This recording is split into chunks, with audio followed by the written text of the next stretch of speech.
Aula de hoje, então, Romanos 8, versículo 31 ao 39. Vamos começar a leitura, então, para a gente dar continuidade. Que diremos, pois, à vista destas coisas? Se Deus é por nós, quem será contra nós? Aquele que não poupou o seu próprio Filho, antes por todos nós o entregou, porventura não nos dará graciosamente com ele todas as coisas? Quem intentará acusação contra os eleitos de Deus? É Deus quem os justifica. Quem os condenará? É Cristo Jesus quem morreu, ou antes quem ressuscitou, o qual está à direita de Deus e também intercede por nós. Quem nos separará do amor de Cristo? Será tribulação ou angústia, ou perseguição, ou fome, ou nudez, ou perigo, ou espada? Como está escrito: por amor de ti somos entregues à morte o dia todo. Fomos considerados como ovelhas para o matador. Em todas estas coisas, porém, somos mais que vencedores por meio daquele que nos amou. Porque eu estou bem certo de que nem a morte, nem a vida, nem os anjos, nem os principados, nem as coisas do presente, nem do porvir, nem os poderes, nem a altura, nem a profundidade, nem qualquer outra criatura poderá separar-nos do amor de Deus que está em Cristo Jesus, nosso Senhor. O que é esse amor de Deus? O que você pensaria com relação a isso?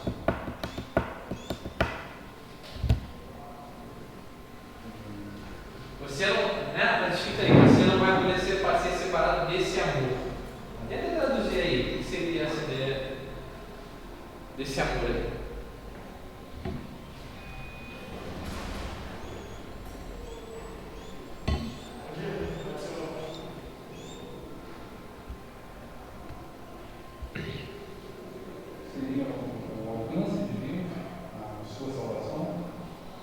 Tem a ver com isso, né?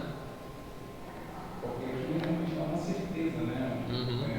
Desde que isso, talvez o mais claro, que assegura realmente a nossa salvação. Sim. Então, eu creio que seja relacionado a isso. Algo assim. Sem dúvida está relacionado. Eu só estou pensando nessa expressão porque esse é um dos textos que eu acho assim, muito. São um dos textos mais práticos que a gente pensa com relação à nossa segurança, né?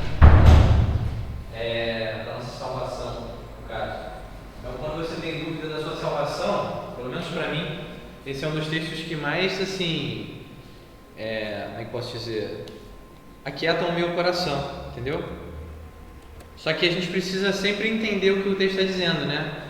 Tudo bem, né? Separar-nos do amor de Deus, que Deus nos ama, tudo bem, isso é fato.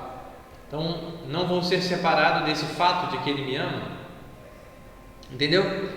Lembra que eu tenho falado que aqui, principalmente aqui o que a gente tem visto em Romanos, Paulo usa muitas expressões que elas adquirem um significado dependendo do contexto. Elas variam muito. Então, a gente vai ver hoje também o que significa essa questão do amor de Deus de uma forma mais prática, mais objetiva, para não gerar confusão na nossa cabeça, tá? Mas a gente não se separa. Calma, isso aí está no último versículo do dia. Você quer já antecipar ele? Bom dia, Eduardo. Tudo bem? Bom dia, jovem. Está me ouvindo? Se estiver me ouvindo, escreva aí que eu não estou te ouvindo. Vamos caminhando aqui. Estamos aqui louvando a Deus.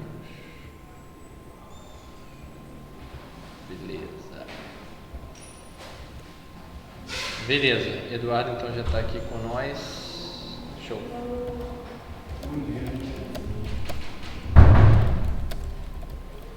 Oi, tudo bem? Olá, tudo bem? Veio de fora da ilha? Vim de fora da ilha. Tá.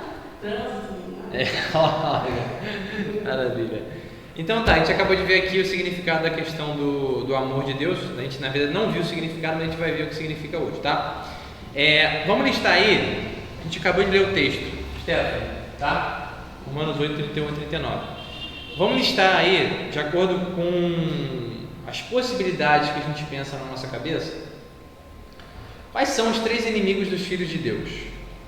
O que você diria?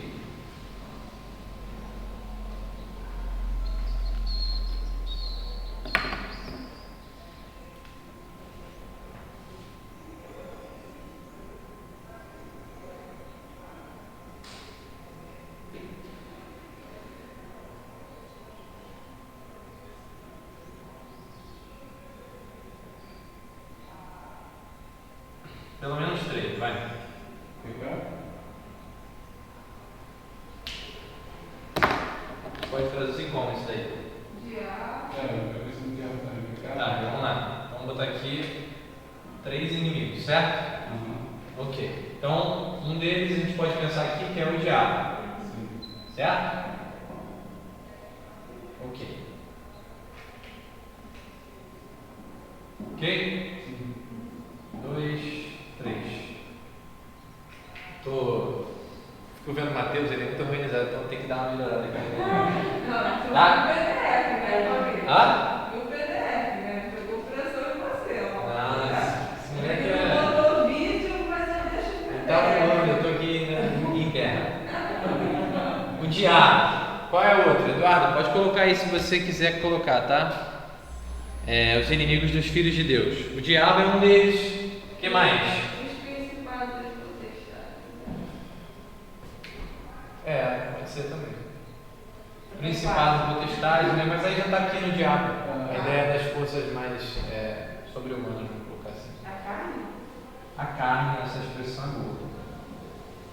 A carne, o que é a carne aqui? A natureza. A nossa natureza pecaminosa. Então, dentro da gente existe um inimigo já, certo?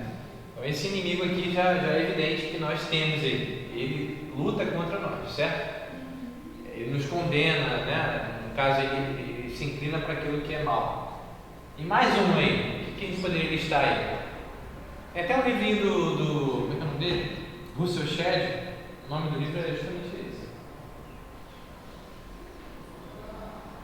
Carne, diabo, tem mais um. A religiosidade? A religiosidade faz parte da carne, né? Vou colocar aqui o mundo, tá?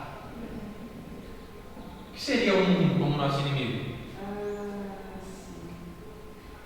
Mas ele não é o diabo também, não? Nesse caso, não. O diabo são mais hostes, vamos colocar assim, sobrenaturais, né? Sobre-humanos. Sim. O que seria o mundo como nosso inimigo? O pecado de todo mundo. Está associado.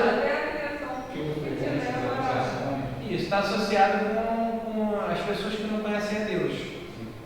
O mundo ele toma também a mesma coisa, uma palavra que significa uma coisa, mas dependendo do contexto vai significar uma série de outras coisas. Então, a ideia é.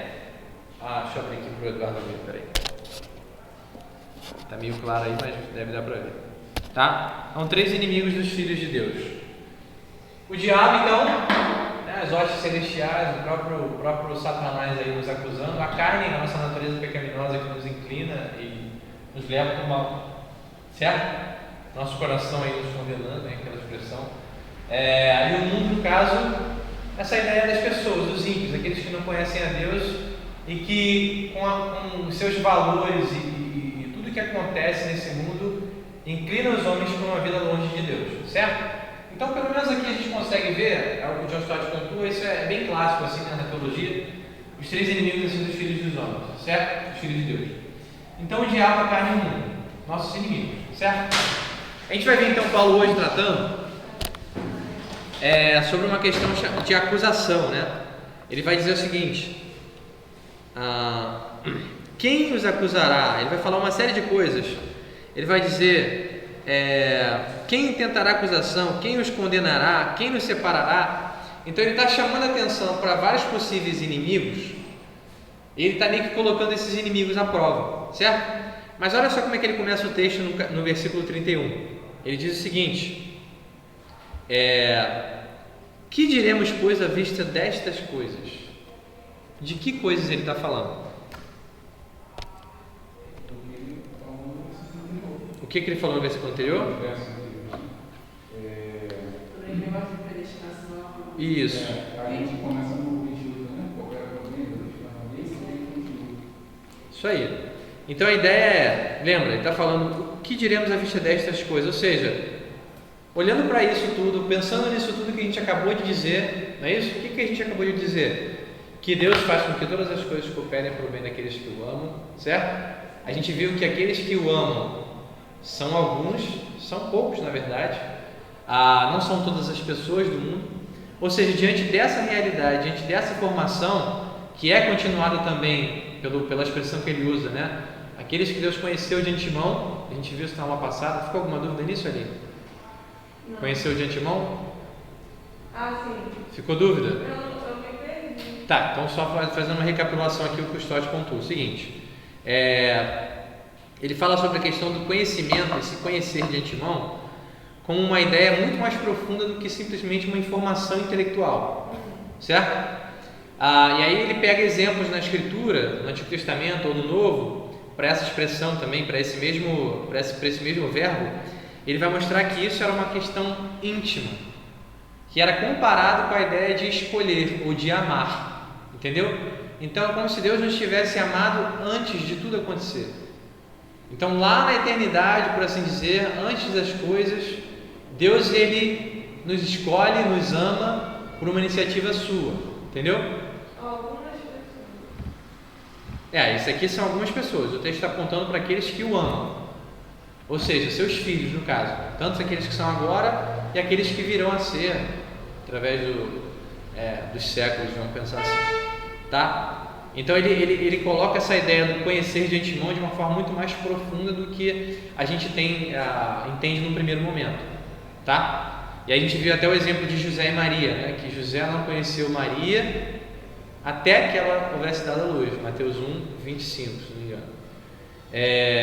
E aí esse conhecimento era um conhecimento sexual, né? Conhecimento íntimo, relacionamento íntimo entre homem e mulher.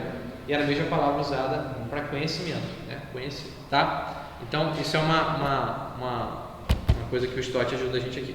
Mas vamos lá, à vista dessas coisas, então, de que Deus nos conhece de antemão, de que Ele nos predestina, certo? De que Ele nos chama, de que Ele nos justifica e de que nos glorifica, ou seja, a gente viu todo o processo sendo garantido por Deus. Diante dessas coisas, Paulo começa a perguntar. A primeira pergunta é: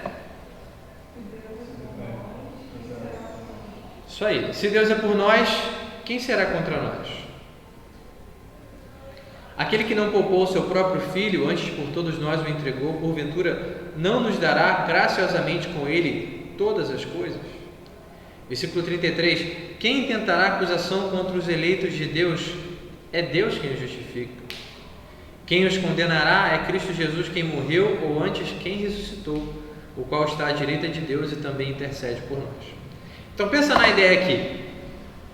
Lembra que na carta aos Romanos, Paulo está fazendo uma série de afirmações aqui teológicas, né? O que significa isso? Ele está interpretando a realidade espiritual que ninguém vê, com base na revelação que ele recebeu de Deus, certo? Então ele está fazendo teologia. A carta de Romanos é uma carta muito teológica, certo? E ele está pontuando aqui uma expressão, ou pelo menos uma figura, sobre a questão do julgamento, correto? Ele está falando sobre condenação, ele está falando sobre acusação, são termos jurídicos, não é isso? Qualquer coisa no final a gente pergunta para o Mateus aqui e pede um esclarecimento da questão jurídica. Mas a ideia normalmente né, Mateus? A gente tem lá um réu, não é isso? E normalmente ele está sendo acusado de alguma coisa, ele tem a defesa, ele tem o juiz que o julga, ele tem um advogado, no caso acusador, mas também tem um advogado de defesa que ajuda ele ali, e ele também tem uma testemunha, ou algumas testemunhas que o auxiliam ali no esclarecimento dos fatos, certo? Sem contar hoje em dia todas as provas que a gente tem, documentais e tudo mais. Mas vamos pensar no julgamento aqui diante de Deus, né? A gente tem um tribunal. Aí nesse tribunal, quem está sendo julgado aqui? Nós, certo? Nós estamos sendo julgados. Vamos para uma particularidade. Você está sendo julgado. Você faz parte do nós, você está sendo julgado, certo? Você foi levado ao tribunal. Só que o crime que você cometeu já foi pago, certo? A pena que você deveria pagar já foi paga, certo? Eu vou ver se está aqui antes. É que tem gente aí, né, recentemente, ex-presidente, né? O cara foi julgado, né, condenado, mas sumiu a condenação dele, né? Ou seja, vamos pensar que a pena tivesse sido paga, né? Direitinho, bonitinho. Aí volta de novo um novo processo ali para averiguar de fato se você é justo. Aí você está lá diante do tribunal e as pessoas vêm te julgar, te acusar. Só que o que acontece? Nesse tribunal é um tribunal feito por pessoas, né? Vamos colocar assim, né? Deus, no caso, Jesus, que não são corruptíveis, certo? Você está numa situação legal. Qual é a sua situação diante de Deus? Você recebeu o perdão dos pecados. A sua pena foi paga. Você não deve mais nada à justiça. Lembra? Nós vimos isso. Nós estávamos isentos, mas agora a gente não deve mais nada. É até um outro contexto, né? Porque a justiça agora, ela me incomoda para que eu a pratique, mas não para ser salvo. Beleza? Mas a ideia é, eu não devo mais nada, de modo que eu venha a ser condenado por isso, certo? Eu estou numa situação completamente resolvida diante da lei de Deus, vamos colocar assim, certo? E aí eu sou levado ao julgamento, é o que Paulo está colocando aqui. Ele vai falar o seguinte: vamos pensar nesses nossos inimigos aqui. Aí vem o diabo, o acusador, não é isso? Nosso acusador, ele vem falar o quê? Uma série de mentiras, com base em supostas verdades. Mas ele não é justo, mas ele é pecador, não é isso? Ele fala uma série de coisas que não são verdade. Elas são meio que verdades, né? Só que elas não se aplicam, certo? Aí você tem a nossa carne, por exemplo, nos acusando. Da mesma forma, essa corrupção interna nossa também não adianta de nada, porque o fato maior já resolveu o caso. Qual era o fato maior? A pena foi paga. Quem pagou a pena? Quem poderia ter pago a pena, no caso, é Jesus, que a Bíblia chama de nosso advogado, certo? E se tem questão do mundo aí, não vou entrar nisso, mas a ideia é, estamos diante de um julgamento. O juiz é Deus, certo? O Pai é o nosso juiz e ele é perfeitamente justo. Ou seja, os acusadores vão chegar diante do tribunal, vão tentar afirmar coisas que o juiz sabe exatamente que são mentiras. E ele sabe julgar.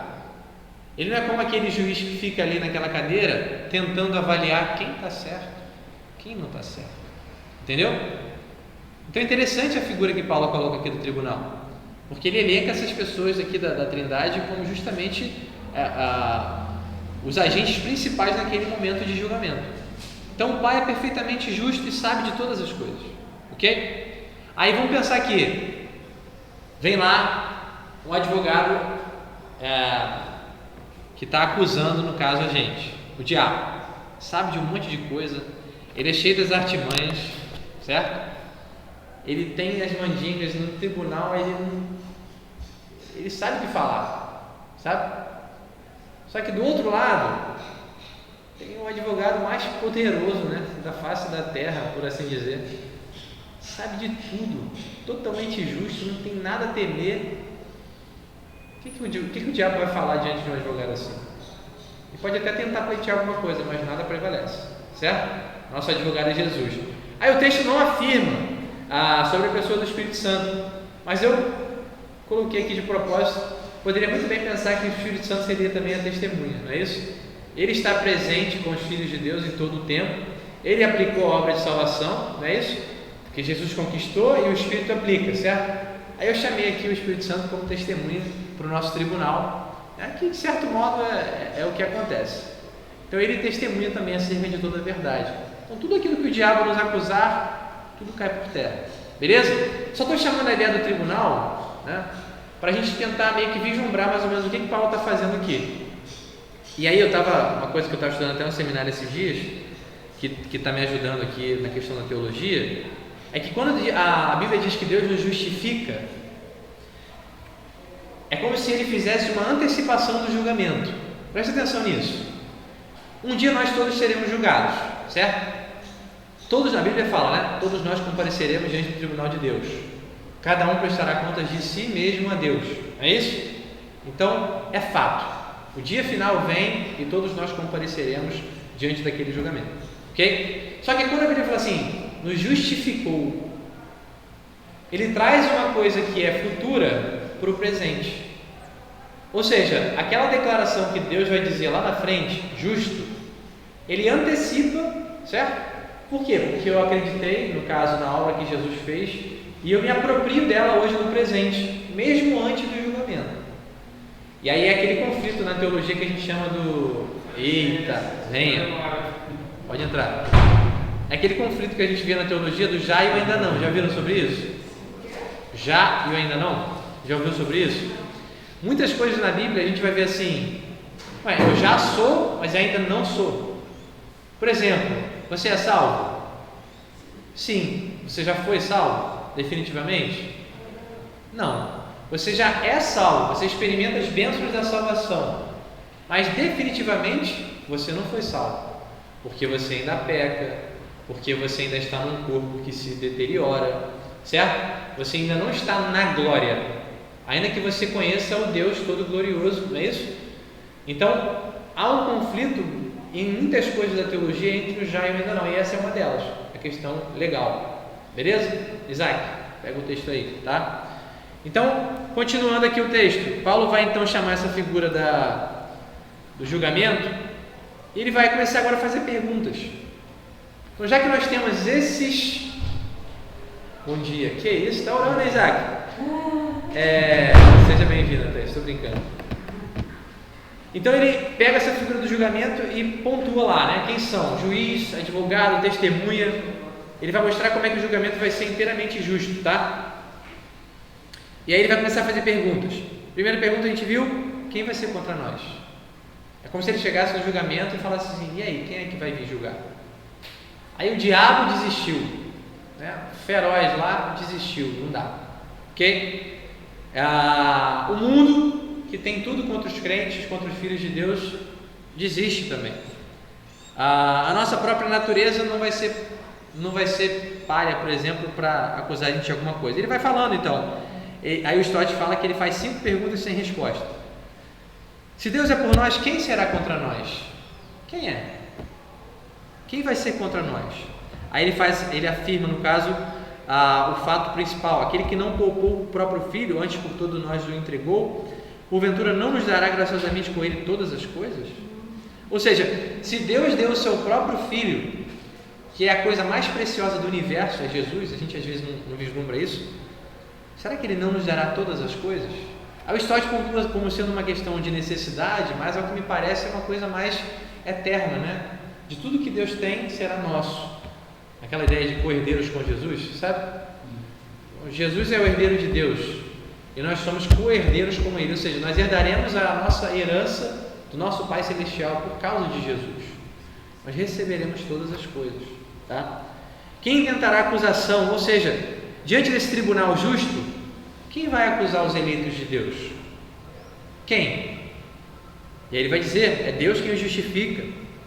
Quem os condenará? É Cristo Jesus quem morreu, ou antes, quem ressuscitou, o qual está à direita de Deus e também intercede por nós. Como é que... Fala. Vai.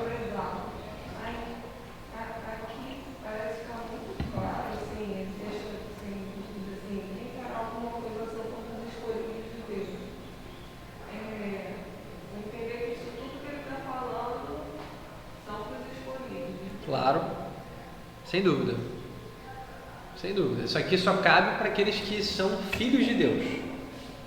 Você pode pensar em todo o tempo da história. Conheceu de antemão, predestinou, é aquilo que ele acabou de falar aí no versículo 29. Entendeu? Então isso aqui só se aplica aos filhos de Deus, somente, ok? Então, é por isso que a gente não pode se enganar e cair naquilo que a gente entende como universalismo, porque tem pessoas que pegam assim: Jesus morreu por todos, tá vendo aqui, ó, morreu por todos, ou seja, ninguém vai ser salvo. Tem gente que faz isso mesmo, tá? Pastores aí, renomados aí, de certo modo, falam coisas assim, porque Jesus tirou o pecado do mundo.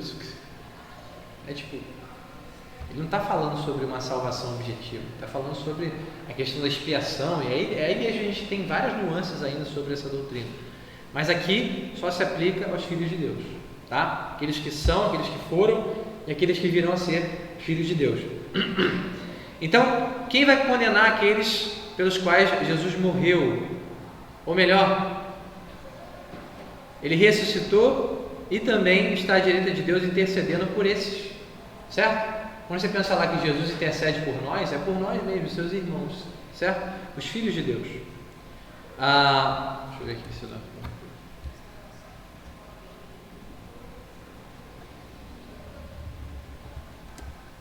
Vamos lá. Então o que vai fazer? Ele vai, como se ele virasse para o universo inteiro e começasse a se perguntar: e aí, diante desse tribunal, Quem é que vem? Aí interessante, você lembra da figura lá de Golias? O que aconteceu com Golias? Ele era um gigante, não era isso? E aí ele era muito forte, poderoso lá, guerreiro. E aí ele chegou diante do exército de Israel. Quantos dias ele ficou lá? Eu não lembro não. Lembra não? Alguns dias lá, né? E ele ficava, o que ele ficava fazendo?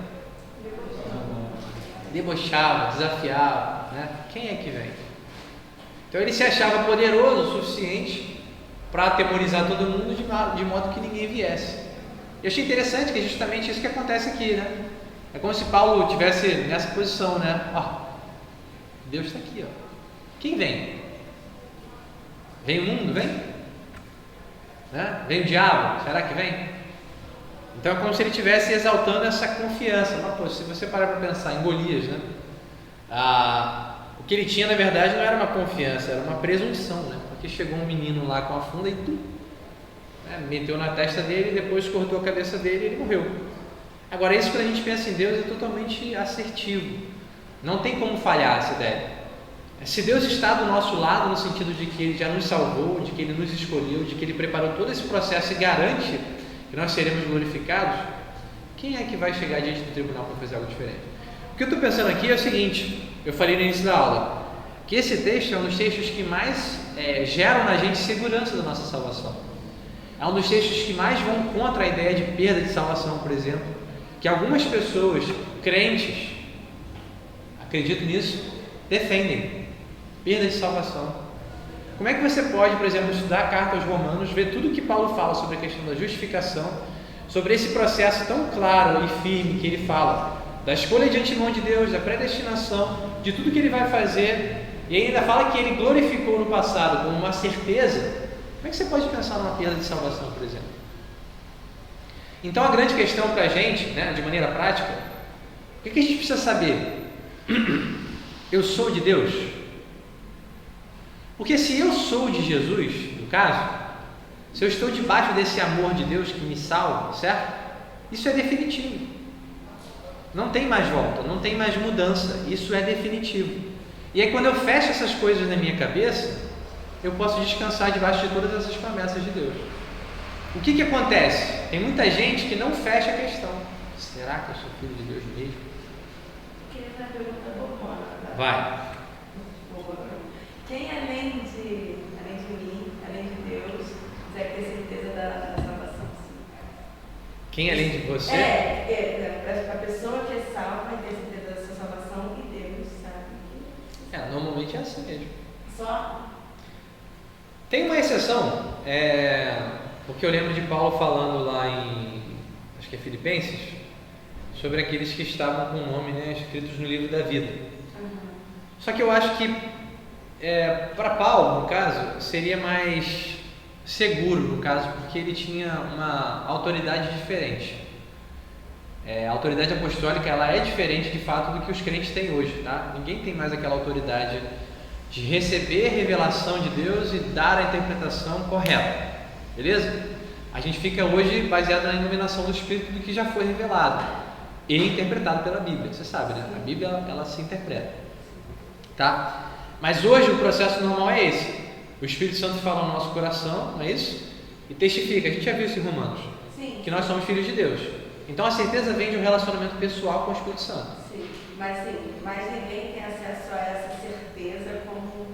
Não, porque eu não vejo o coração, eu Sim. vejo os frutos. Sim. Né? O que eu vejo, o que eu posso dizer é o seguinte, olha, a evidência da sua vida é de que você de fato é filho de Deus. Sim. Em alguns momentos, de maneira prática, a gente afirma isso quando a gente caminha com alguém, para tranquilizar o coração dela, entendeu? Mas agora a gente não pode dar um veredito, entendeu? Olha, eu sei diante de Deus e do tribunal e os anjos eleitos que há onde vir naquele abençoado dia que o irmão está livre dessa condenação, né? Eu não posso fazer essa espécie de, sabe, como é que posso dizer, de arauto de Deus, entendeu? Mas eu tenho como, baseado nas evidências, meio que tranquilizar você. Olha, você não vê isso? Às vezes... Não, eu estou pensando, só porque eu fico pensando na ação do diabo sobre as nossas vidas nesse sentido. Diabo, sim. Porque se já está decretado o resultado de toda essa história, não tem por que ele continuar, mas talvez ele não tenha certeza. Então ele vai, não sei. Não, o diabo não tem certeza, sem dúvida. Ele não sabe de todas as coisas, né?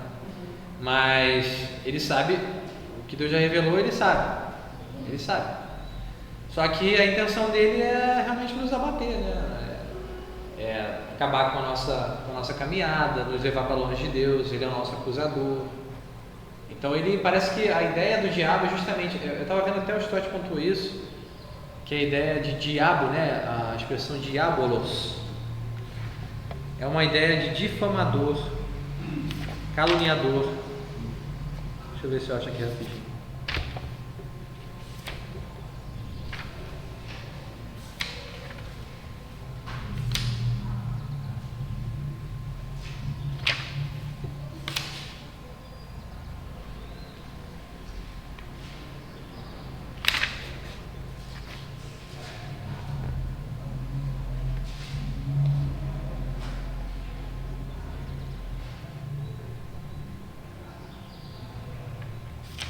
Não estou achando, mas depois se quiser dar uma olhada aqui também, não tem problema não. Mas faz sentido mesmo, porque esse significado que Jesus nos representa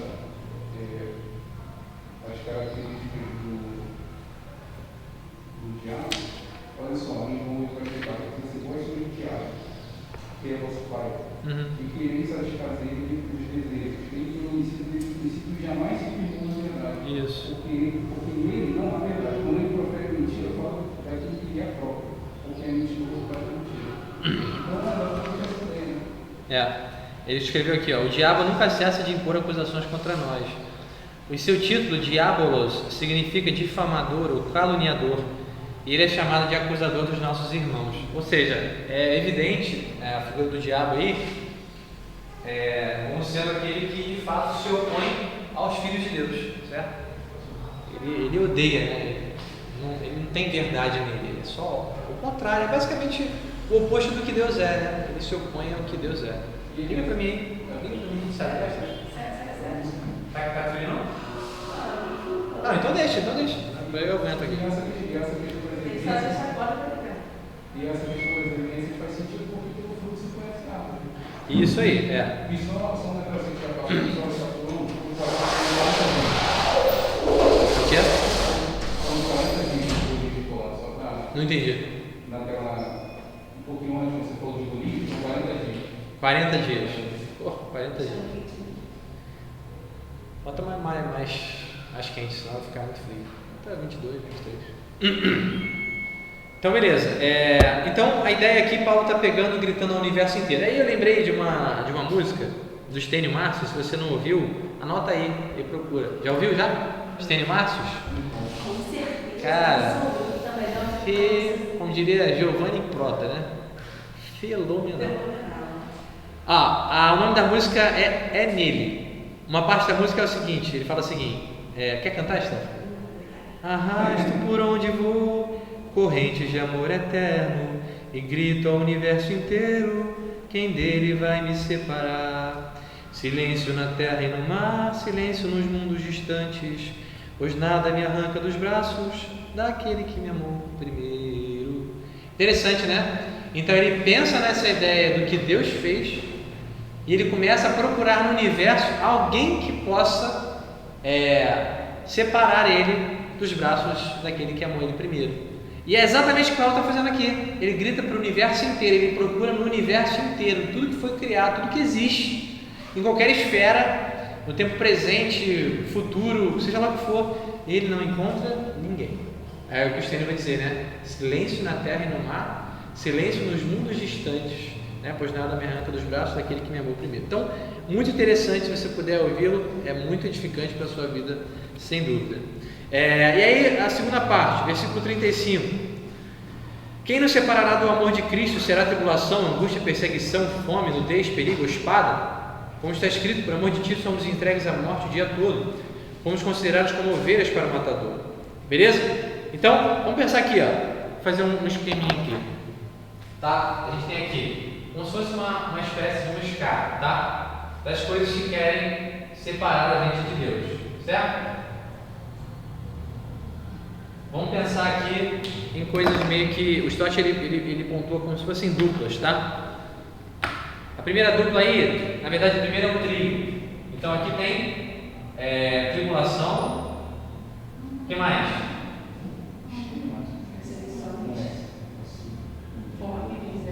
Perseguição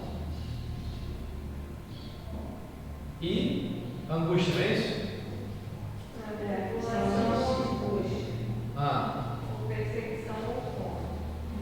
Não, minha visão está diferente.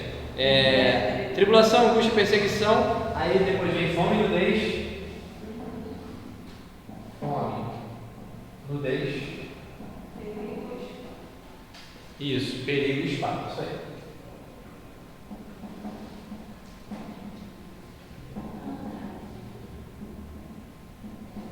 Certo? É como se ele estivesse fazendo aqui, ó, uma espécie de progressão, tá? Então, coisas que tentam, mas não podem, certo? O que seria? O que tentaria afastar a gente de Deus? Tribulação, perseguição, angústia, certo?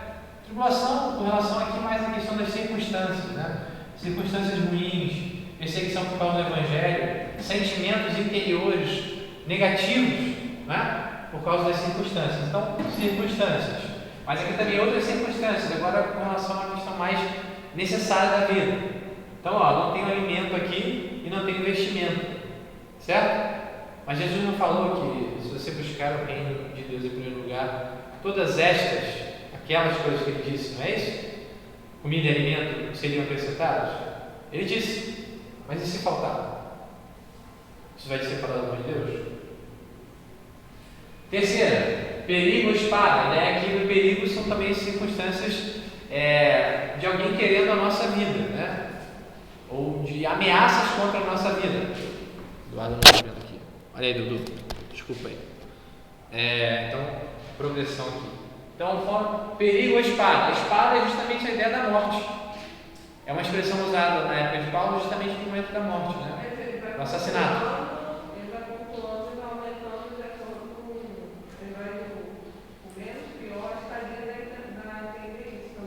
Na ótica do Stott aqui é uma coisa mais didática que ele fisgou.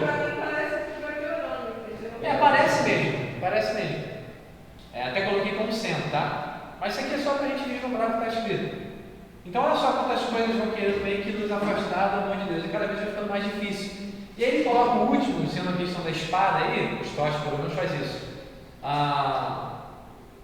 como sendo a prova máxima, né? Da questão da nossa fidelidade a Deus. Porque tem gente que pensa assim, cara, mas e se eu tiver que morrer por causa de Jesus? Então assim, o que nos separaria? Será inclusive até um assassinato? Né? Será que isso nos separaria do amor de Deus que está em Cristo Jesus? A gente viu a expressão, né? O amor de Deus, o amor de Cristo. O que seria essa ideia? Do fato de que Deus nos ama? Claro que tem a ver com isso. Mas a ideia que eu colocaria aqui para ficar uma coisa muito mais fácil da gente entender é que essas coisas não nos separam de Deus. Nós estamos unidos com Deus. Entendeu o que eu falei no início? Para eu entender de maneira prática esse amor de Deus, o amor de Cristo, no caso, no final está escrito o amor de Deus que está em Cristo. Não é que eu não sou separado do fato de que Deus me ama, mas o fato de que Deus me ama carrega consigo uma série de coisas, certo? O meu relacionamento com Ele, a minha segurança de estar onde Ele estiver por toda a eternidade. Então é como se, resumindo, para a gente ficar mais fácil entender, que nada pode me separar de Deus. Certo? Quem será separado de Deus? Ou quem se mantém e definitivamente será? Todos aqueles que não são seus filhos. Então todos os seus filhos, eles estão unidos, não podem ser nunca mais separados. Certo? Então Paulo elenca tudo no universo e não encontra nada. Ele vai para as circunstâncias e também não vê possibilidade das circunstâncias livrarem ou separarem os crentes do amor de Cristo. E aí o amor de Cristo é isso, né? Essa situação. Nós somos filhos amados, nós fomos perdoados, nós somos salvos e sobre nós não há condenação alguma. Tá dando para acompanhar aí? Tranquilo? Tá? Beleza.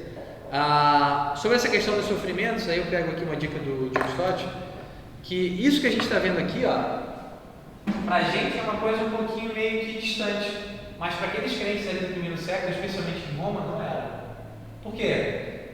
É bem possível, talvez até provável, que alguns dos crentes que estavam lendo essa carta aí e receberam naquela época, enfrentariam essas coisas, inclusive chegando aqui até a ideia da espada, da morte por causa do Evangelho. E aí ele pontua o evento em que Nero, ali em torno do ano 60, ali, primeiro século, ele incendiou a cidade, só que as tochas eram cristãos.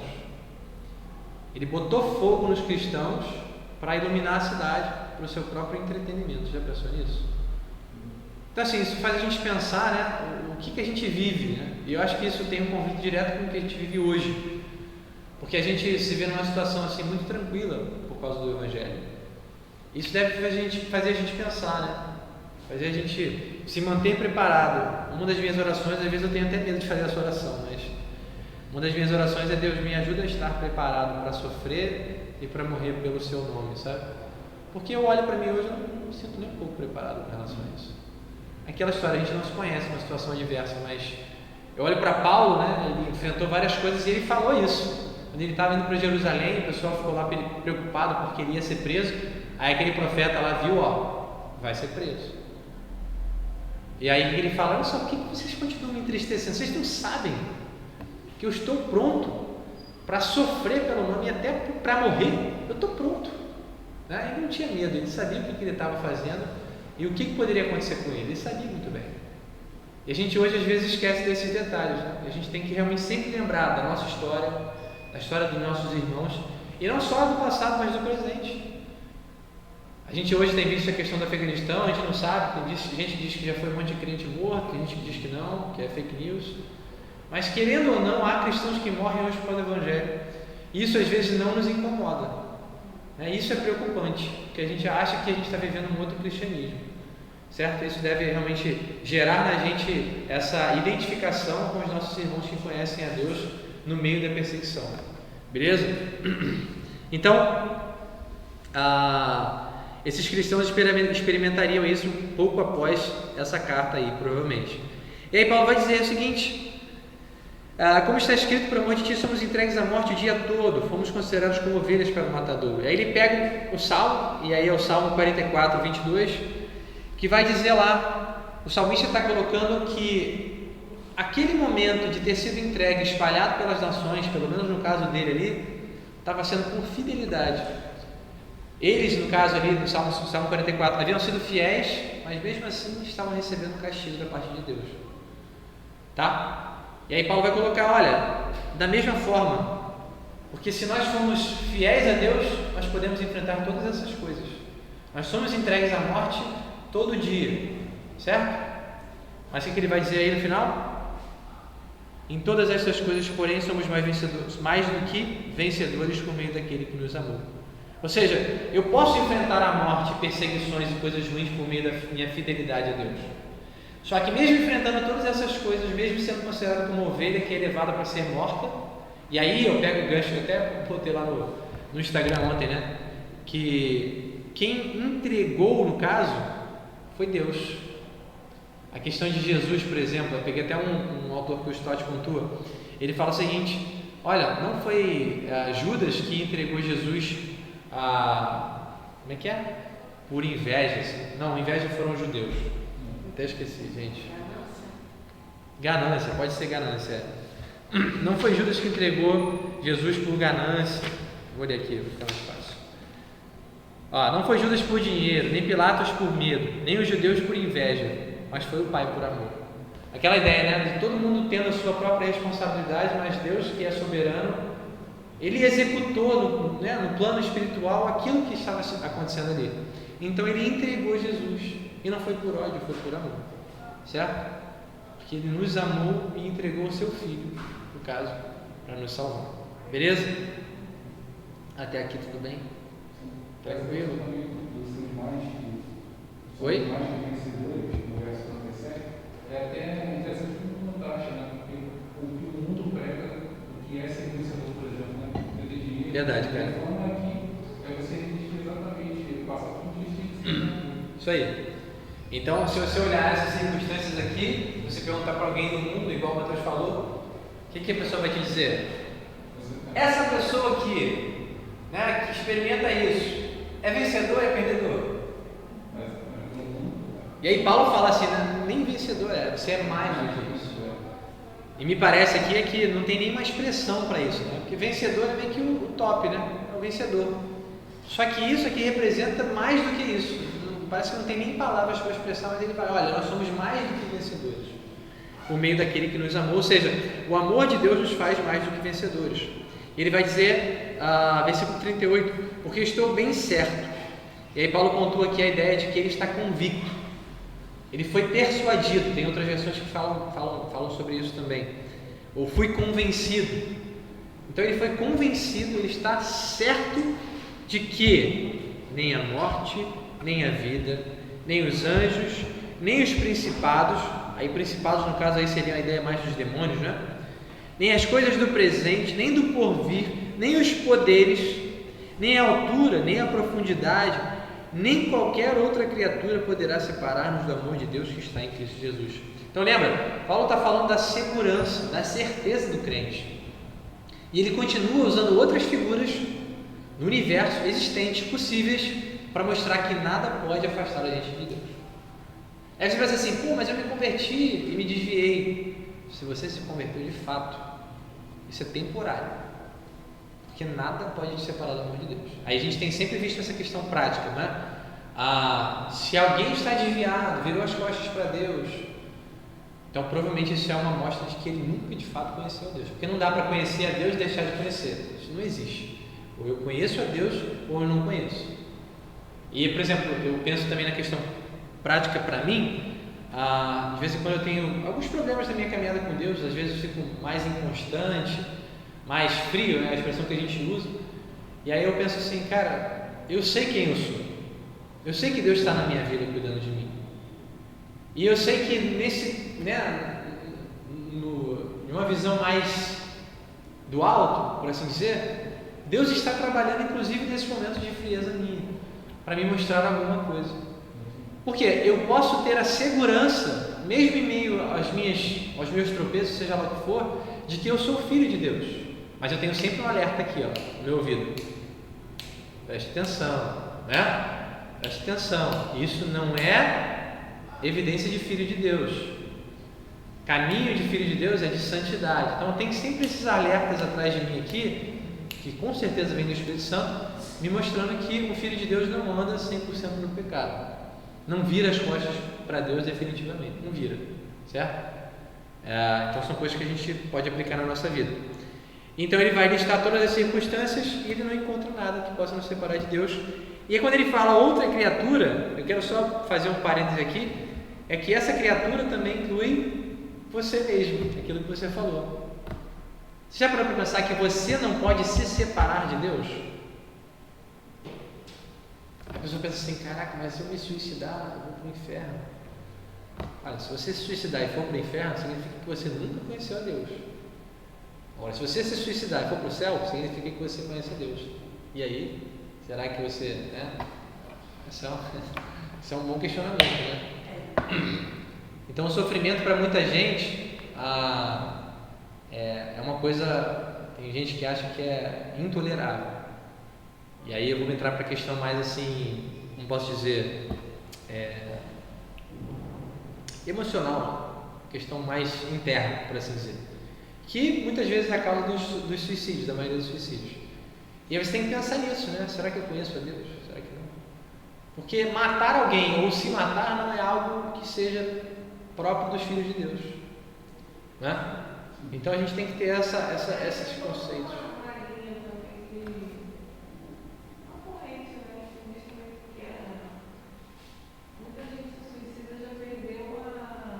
Salvação?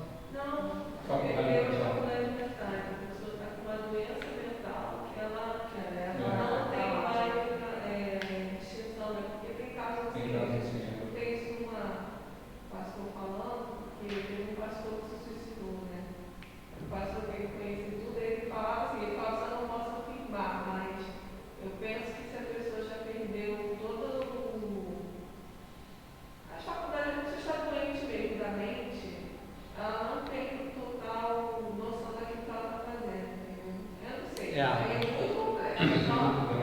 É complexo, é complexo, mas ao mesmo tempo é muito incrementado pela nossa cultura, tá? Porque, via de regra, vamos pensar aqui na Bíblia,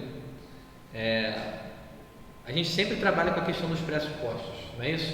O que são os pressupostos? A nossa fé básica acerca de todas as coisas. O que uma pessoa que se suicida, ela pensa? Se eu morrer, acabou. Se eu morrer, vai acabar meu sofrimento.